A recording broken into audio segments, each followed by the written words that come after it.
Boa tarde, meu nome é Thaís e eu sou aluna do 6º período de Engenharia Mecânica da Universidade Federal do Sergipe e hoje eu irei apresentar um trabalho sobre materiais em foco, estratégia para a otimização de materiais da amostra. Esse trabalho, como já apresentado também, foi fruto de uma avaliação da UFES de seleção dos materiais e, visto a necessidade de mostrar essa estratégia no mundo da engenharia mecânica, foi escolhido esse tema como tema do nosso artigo. Ele foi elaborado por mim, Thaís Isabelle, pela aluna Giovana Veras, pelo aluno Felipe Araújo e foi coordenado pela professora Ana Cristina.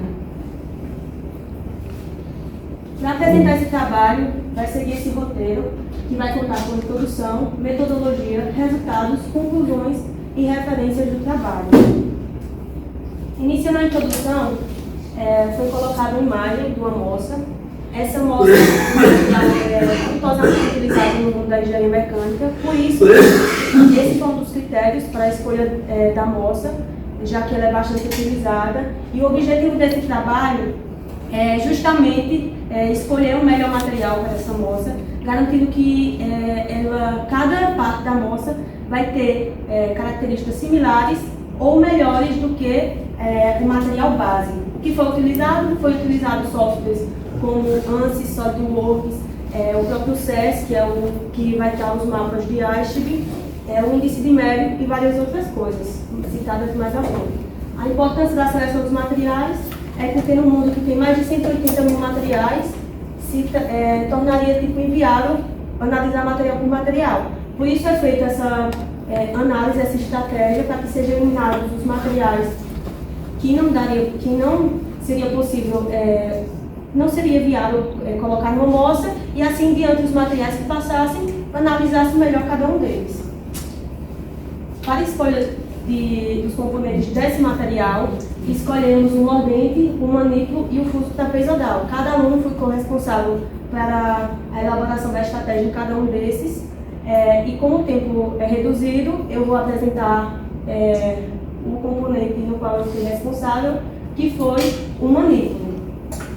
Para iniciar a análise dele, o primeiro passo é coletar a forma geométrica dele. Afinal, no trabalho, ele não vai ser modificado as medidas, mesmo que tenha a variável livre, só que essa variável livre ela vai ser uma relação no qual o índice de mérito,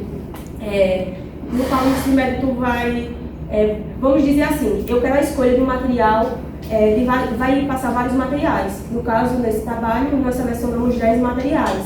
Se eu quero um material que vai ser muito rígido, então eu posso compensar diminuindo o raio. E se o material ele é mais rígido, no caso, se ele é mais rígido, eu diminuo o raio. Se ele é menos rígido, eu posso aumentar o raio, para ver se essa compensação do que eu estou levando em consideração, que no meu caso foi a massa. A função do manípulo é suportar uma carga de 89 newtons. E essa carga ela foi retirada de uma pesquisa de educação física, de Fontes, no qual ela diz que a máxima força aplicada na mão direita é 46,3 e na mão esquerda é 42,7. Então, a força total dela suportada é 89 newtons. A temperatura foi variada de 20 a 100 graus Celsius, que é a variação da temperatura industrial pesquisada. E a função ela vai transmitir toda a restrição e o objetivo do trabalho, que vai ser apresentado agora. Essa restrição ela é um ponto de corte do trabalho. Então, assim, um ponto de corte. Se o material que passar não tiver essas restrições, o material vai falhar. Se uma cadeira, ela, na função dela, está definida como suportar, por exemplo, 40 newtons, e uma pessoa de 150 newtons quebra, o projeto ele não houve falha. Mas se uma pessoa de 20, no caso 40 newtons, se uma pessoa de 20 newtons, não existe essa pessoa de 2 quilos, mas se uma pessoa de 20 newtons sentar e falhar, foi falha do projeto. Então, por isso que é tão importante definir a função, a restrição e o objetivo de cada peça. Essa restrição definida foi a deflexão máxima de 0,6. Ela foi calculada com base na forma de carregamento, que vai ser mostrada mais à frente, e foi utilizado o material base, que no caso do manípulo foi o aço 1020. A tenacidade também foi retirada do SES, com base no material base, que é o aço 1020. A temperatura foi uma temperatura definida como industrial, de 20 a 100 graus Celsius. A mínima rigidez foi de 88,8 gigapascal, calculada com base no carregamento, e a tensão de escoamento mínima foi 204,51. Essa tensão de escoamento foi de suma importância também, já que o material que passasse ele não poderia falhar de jeito nenhum, baseado no coeficiente de segurança que foi calculado mais na frente também. Só que, quando os materiais passam pela restrição, eles devem ter alguns objetivos, porque não basta só ele passar nas restrições e baseado em nada, como é que eu vou escolher um material é melhor que o outro? Com base nos objetivos. Se, no caso, o meu objetivo foi abaixar o preço, diminuir a densidade, ter uma boa usinabilidade, que nesse caso foi comparada à dureza. Quanto mais duro o material, ele é pior, ele é menos usinável, e quanto menos duro, ele é melhor usinável. E a rigidez, porque o enfoque desse trabalho é a rigidez. Então, o material ele tem que não só passar no ponto forte na rigidez, como, dentre os que passaram, ter a melhor rigidez. Como escolha da variável livre para o manípulo foi o raio do manípulo, que nesse caso só poderia variar de 3 milímetros a 4,2, isso porque o manípulo ele estava preso no fuso trapezoidal, que continha um diâmetro de 8,5. Então, se o raio ele fosse maior do que 4,2, ele não teria como encaixar. E 3 foi um limite inferior, já que no mercado não existe um raio menor do que 3. Os próximos passos são os passos para achar os valores já dito anteriormente, como tensão de escoamento mínima e tensão e rigidez mínima. O primeiro passo esses passos implicam em tensão crítica, forças atuantes, coeficiente de segurança, tipo de carregamento, índice de mérito, mapa de Ashby, estatística e matriz de decisão. Aqui foi realizada a simulação no próprio SolidWorks, no qual considerou-se que o ponto de fixação seria o fuso trapezoidal e a força aplicada seria o 46,3, que era da mão dominante, já que a mão não dominante tem uma força menor, então não seria uma situação crítica.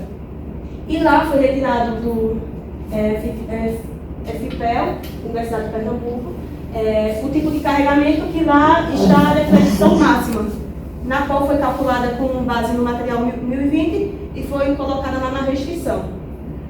Quando a gente fez essa simulação, descobriu que a maior tensão ocorria nesse caso. Ou seja, como a simulação era dada em volumices, eu teria que descobrir qual era a tensão maior, se era de cisalhamento ou se era de flexão.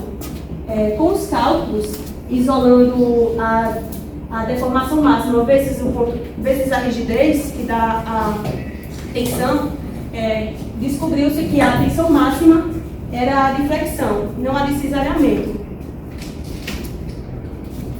O coeficiente de segurança foi definido como 3, porque consideramos o ambiente desafiador, apesar de já ter dados sobre a amostra, mas consideramos que o ambiente era desafiador, por isso escolhemos o coeficiente de 3.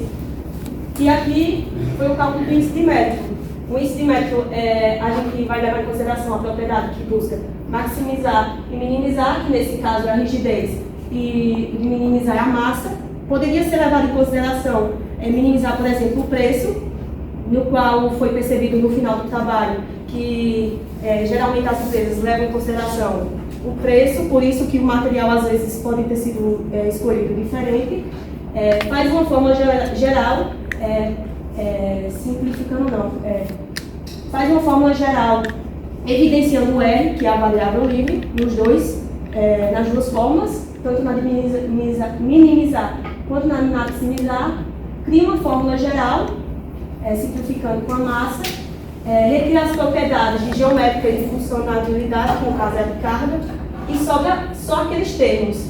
Como o índice de mérito é a propriedade que eu quero maximizar pela minimizar, eu inverto e fica E elevado a 1 no meio, dividido pela densidade. Aplicando o logaritmo naquela função, o I sobre 2 fica 1 sobre 2 vezes, 2 vezes a densidade. assim significando que a reta da inclinação do mapa de Ashby vai ser 2, utilizada mais na frente também. Para a tensão de escoamento, foi utilizada aquela fórmula, que é a tensão de escoamento dividido pela tensão de admissão, é igual ao coeficiente de segurança.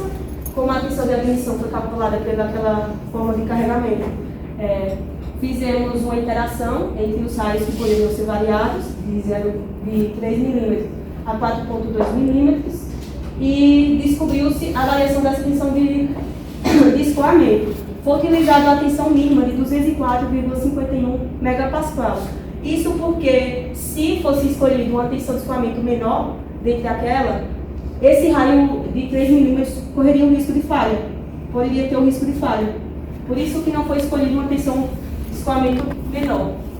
Já para a rigidez mínima, foi calculada a interação também, utilizando aquela fórmula também do carregamento, já incluído o coeficiente de segurança nela, e concluiu-se que a rigidez mínima era de 88,8. Isso porque se eu pegasse uma rigidez de 60, por exemplo, aqui, o raio iria ultrapassar e isso não poderia ocorrer, já que ele estava preso no fuso trapezoidal e, como já dito anteriormente, não poderia ultrapassar esse raio. Aqui está presente o mapa de Ashby, inicialmente, no qual estão presentes mais de 180 mil materiais.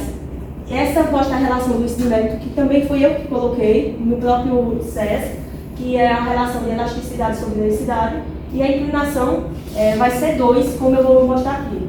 Aqui, não dá para ver direito, mas só estão os materiais que passaram sobre todas aquelas restrições. Passaram ainda 486 materiais. Pode parecer tipo pouco olhando, mas ainda passaram muitos. E aqui foram os 10 materiais escolhidos. Esses materiais foram escolhidos para ter a maior variedade de materiais, para que não fosse induzido, porque se eu colocasse tipo, vários aços, é claro que o aço ia ganhar, então eu tive que buscar a maior variedade de materiais, coletando um de cada classe que eu pudesse. E depois que eu selecionei esses 10 materiais, eu realizei vários cálculos, como o índice de mérito de cada um, peso de cada um, custo de cada um, que era a massa, vezes esse preço que já está incluído no SES, no software. A tenacidade e a azimutalidade também estão tabeladas no SES. E diante de todos esses dados, foram feitas comparações estatísticas com o método de Gauss, também conhecido como o teorema normal, distribuição normal, e para numerar, pontuar de 0 a 5, quais eram, tipo, se o peso de um fosse tipo 10 gramas e o outro fosse 20 gramas, se a menor quantidade de grama era melhor que o trabalho, então ele ganharia 5. E o outro, fazendo relação de distribuição gaussiana, deu nota a todos esses materiais, os 10 escolhidos. Então, fizemos a matriz de decisão, no qual numeramos pesos, para índice de mérito, preço, densidade, tenacidade e usinabilidade, denominou-se pesos para esses materiais, e foi calculado qual material ia ganhar. No material que passou, que ganhou, acabou sendo a fibra de carbono PEC, e o material base foi o 1020, mas como dito anteriormente, foi analisado que, como o índice de mérito recebeu um grande peso e o peso recebeu um grande peso, só que no índice de mérito foi considerado que o que deveria minimizar era a densidade. Por isso que, pode ser por isso, que quem acabou ganhando foi o fibra de carbono e não o aço, por exemplo, porque o peso ele não foi considerado tipo evidência. E nas empresas, as pessoas geralmente consideram tipo, o preço como essencial. Para os outros trabalhos, como o mordente e o fuso trapezoidal, realizado pelos outros colegas, o material base foi o 1040 para o mordente, e quem acabou ganhando foi o aço 4140, um aço, e o fuso trapezoidal também, que foi o aço 4140, e quem ganhou foi o 4620. E aqui são as nossas referências. Ok.